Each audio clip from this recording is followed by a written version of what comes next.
बहुत पैसा आपने कमाया होगा, बहुत रुतबा कमाया होगा, कोई याद नहीं रखता है।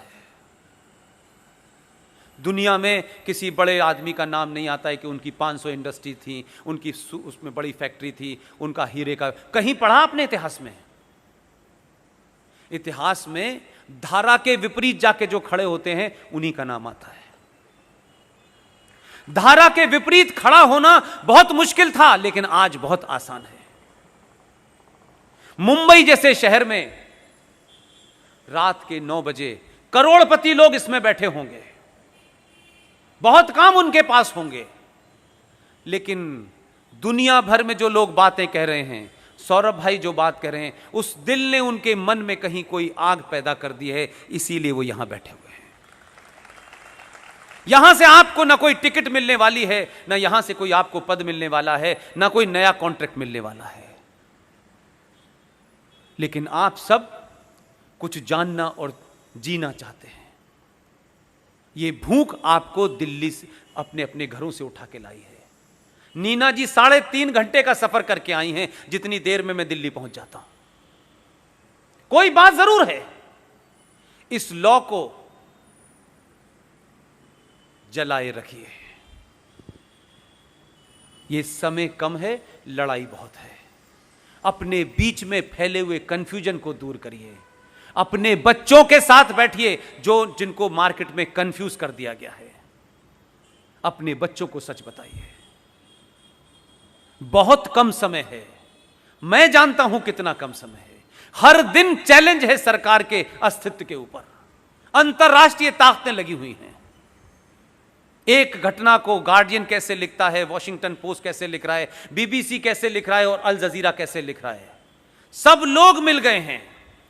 सबकी कोशिश है कि 2020 का जो भारत है, जो अपने इतिहास की तरफ लौट रहा है, जब पूरी वर्ल्ड इकोनॉमी के अंदर, वर्ल्ड जीडीपी में आपका 33% का कंट्रीब्यूशन था। अगर आप उधर लौटे तो पड़ोसियों की दुकान बंद होगी। उनकी भी जो है वो काका आजकल एमएलए बने घूम रहे मोदी के पीछे पीछे। चुनाव जीतने के लिए यहां आए थे कि गुजरातियों से कुछ रिक्वेस्ट कर दो कि मुझे वोट दे दें।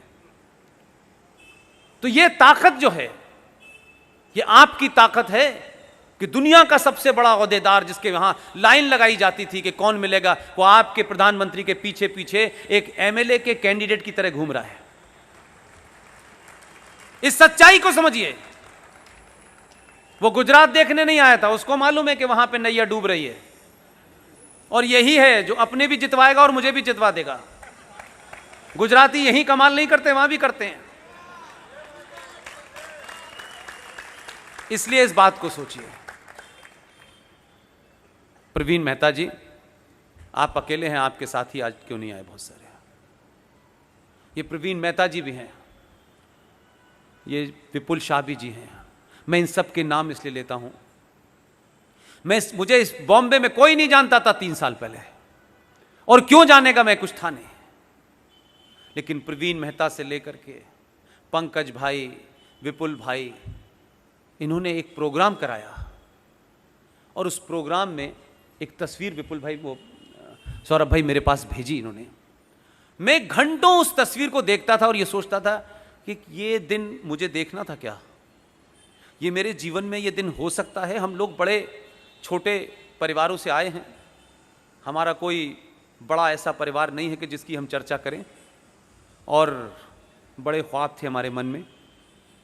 इन्होंने एक मुझे फोटो भेजा कि जहां ये प्रोग्राम कर रहे थे उसके बाहर एक बोर्ड लगा हुआ था, और उस बोर्ड में मेरी एक तस्वीर लगी हुई और नीचे लिखा है हाउसफुल।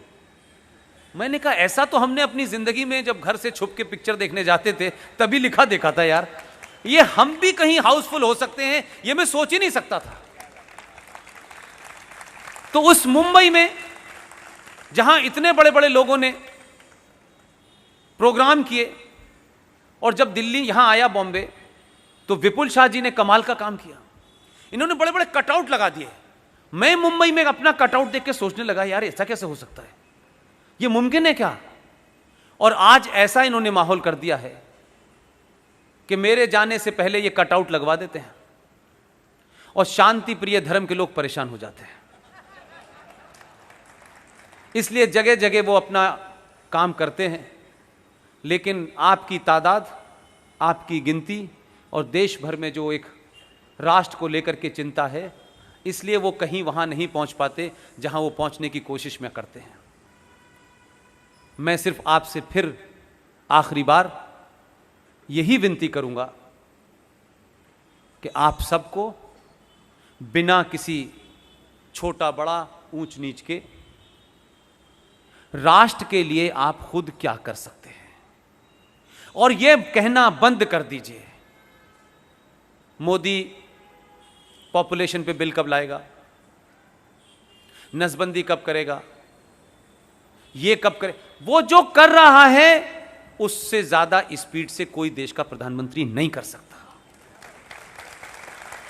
क्योंकि हम प्रधानमंत्री को समझते हैं कि उसके पास ताकत है, वो सब मिनटों में कर देगा। 1000 साल की गंदगी है और अंदर से चैलेंज है।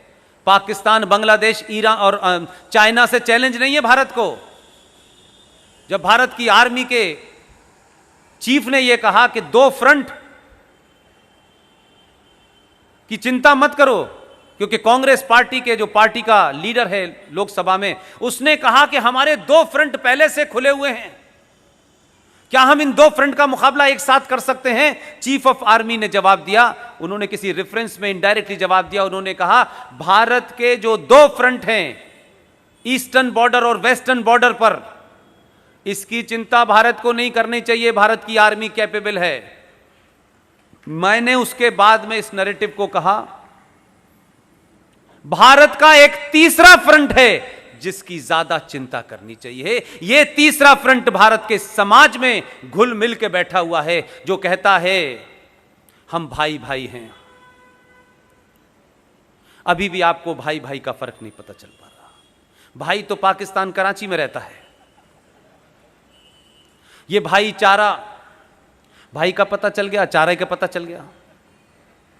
यह गंगा जमुना तहजीब, यह कहां मिलती है। हम सदियों से साथ रह रहे हैं, यह मुझे समझ में नहीं आ रहा कि कहां पे रह रहे थे। इस नैरेटिव से बाहर आइए, अपने होने का एहसास कीजिए। इसलिए मैंने कहा कि सनातन के लोगों को कभी हथियार उठाने की जरूरत ही नहीं है। आपने तो 2 भेजे हैं, तब अल्लाह से यकीन हट गया है। आप तय करें, हमारे निजी स्वार्थ कुछ भी हो, हमारी आपसी अनबन कितनी भी हो, लेकिन हम दिल्ली पे उसी को बिठाएंगे जो 5000 साल पुरानी सभ्यता और सनातन राष्ट्र को बचाने के लिए काम करेगा। उसकी जात क्या है, उसकी पार्टी क्या है, वो क्या खाता है, वो क्या पीता है, ये हमारा एजेंडा नहीं है। ये बहुत खुशी की बात है कि वो जो करता है खुलेआम करता है, ऐलान करके करता है।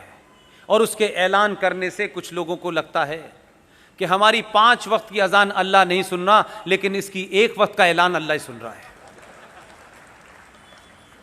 जो कौमें, जो समाज अपनी पहचान पे शर्माते हैं, अपने विचारों पे शर्माते हैं, अपने पूर्वजों पे शर्माते हैं, अपने शास्त्रों पे शर्माते हैं, वो समाज जिंदा रहने लायक नहीं होता।